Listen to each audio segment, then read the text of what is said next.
हरे कृष्ण दोस्तों। जैसा कि हमने कल अध्याय 3 को कंप्लीट किया था और अध्याय 4 में से कुछ जो भाग है उसको पढ़ा था, तो आज हम उससे आगे का पढ़ेंगे। तो चलिए शुरू करते हैं आज का अध्याय 4, दिव्य ज्ञान। दूसरे जो मन तथा इंद्रियों को वश में करके आत्म साक्षात्कार करना चाहते हैं, संपूर्ण इंद्रियों तथा प्राण वायु के कार्यों को संयमित मन रूपी अग्नि में आहुति देते हैं। कठोर व्रत अंगीकार करके कुछ लोग अपनी संपत्ति का त्याग करके, कुछ कठिन तपस्या द्वारा, कुछ अष्टांग योग पद्धति के अभ्यास द्वारा अथवा दिव्य ज्ञान में उन्नति करने के लिए वेदों में अध्ययन द्वारा प्रबुद्ध बनते हैं। अन्य लोग भी हैं जो समाधि में रहने के लिए श्वास को रोके रहते हैं, प्राणायाम। वे अपान में प्राण और प्राण में अपान को रोकने का अभ्यास करते हैं और अंत में प्राण अपान को रोककर समाधि में रहते हैं। अन्य योगी कम भोजन करके प्राण में ही आहुति देते हैं। ये सभी यज्ञ करने वाले यज्ञों का अर्थ जानने के कारण पाप कर्मों से मुक्त हो जाते हैं और यज्ञों के फल रूपी अमृत को चखकर परम दिव्य आकाश की ओर बढ़ते जाते हैं। हे कुरुश्रेष्ठ, जब यज्ञ के बिना मनुष्य इस लोक में इस जीवन में ही सुखपूर्वक नहीं रह सकता, तो फिर अगले जन्म में कैसे रह सकता है।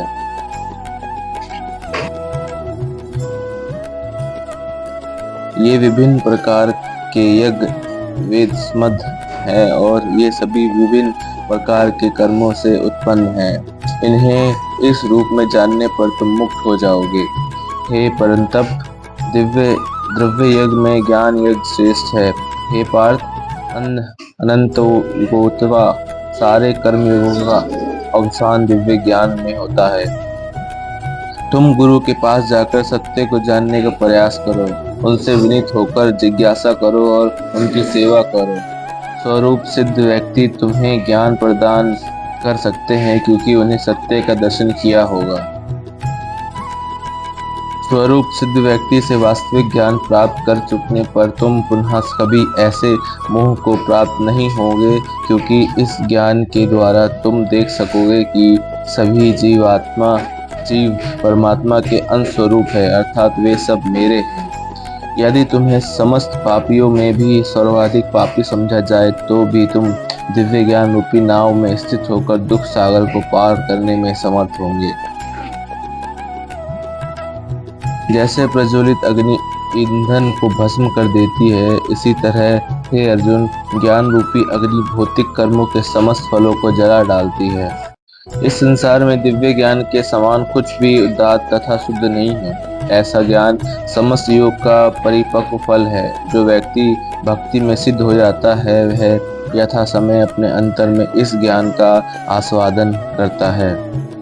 जो श्रद्धालु दिव्य ज्ञान में समर्पित है और जिसने इंद्रियों को वश में कर लिया है, वह इस ज्ञान को प्राप्त करने का अधिकारी है और इसे प्राप्त करते ही वह तुरंत आध्यात्मिक शांति को प्राप्त होता है।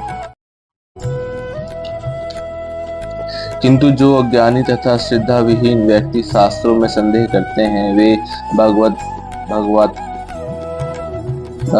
भाव अमृत नहीं प्राप्त करते, अपितु नीचे गिर जाते हैं। संशयात्मा के लिए ना तो इस लोक में ना ही परलोक में कोई सुख है। जो व्यक्ति अपने कर्म फलों का परित्याग करते हुए भक्ति करता है और जिसके संशय दिव्य ज्ञान द्वारा विनिष्ट हो चुके हैं, वही वास्तव में आत्मपरायण है। और हे धनंजय, वह कर्मों के बंधन से नहीं बनता। अतएव तुम्हारे हृदय में अज्ञान के कारण जो संशय उठे हैं, उन्हें ज्ञान रूपी शस्त्र में काट डालो। हे भारत, तुम योग में समन्वित होकर खड़े हो और युद्ध करो।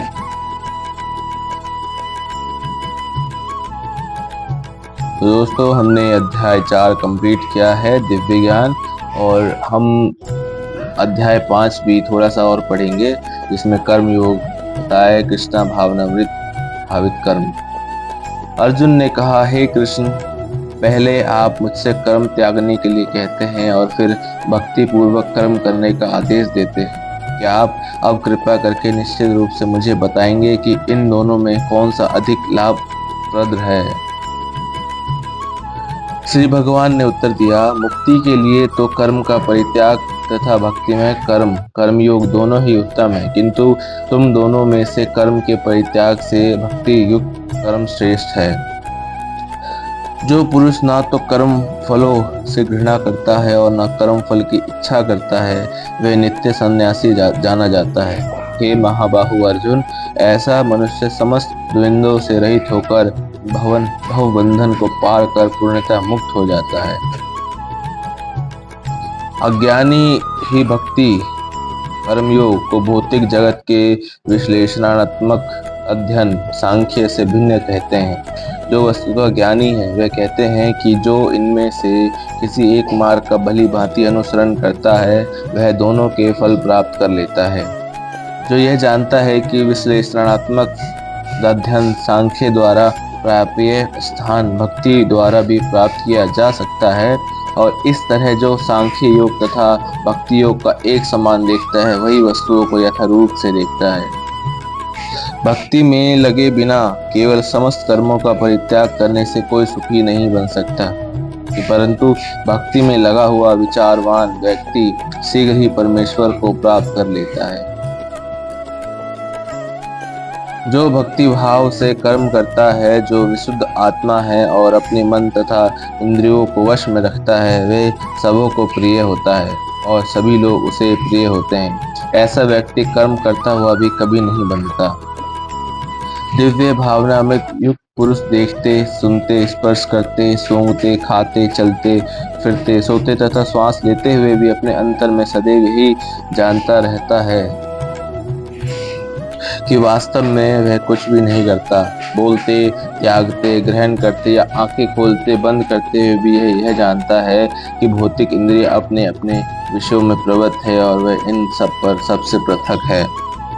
जो व्यक्ति कर्म फलों को परमेश्वर को समर्पित करके आसक्ति रहित होकर अपना कर्म करता है, वह पाप कर्मों से उसी प्रकार अप्रभावित रहता है जिस प्रकार कर्म फल कमल पत्र जल से अस्पर्शीय रहता है। योगी जन आसक्ति रहित होकर शरीर, मन, बुद्धि तथा इंद्रियों के द्वारा भी केवल शुद्धि के लिए कर्म करते हैं।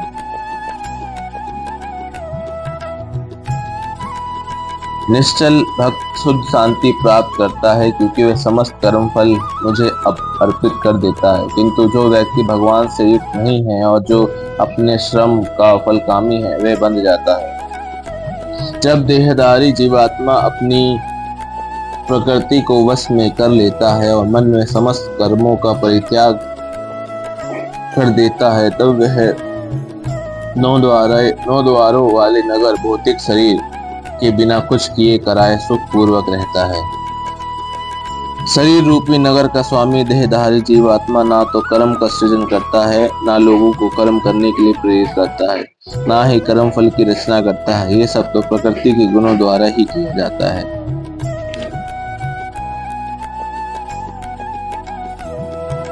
परमेश्वर ना तो किसी के पापों को ग्रहण करता है ना पुण्य को, किंतु सारे देहधारी जीव उस अज्ञान के कारण मोहग्रस्त रहते हैं जो उनके वास्तविक ज्ञान को आच्छादित किए रहते हैं।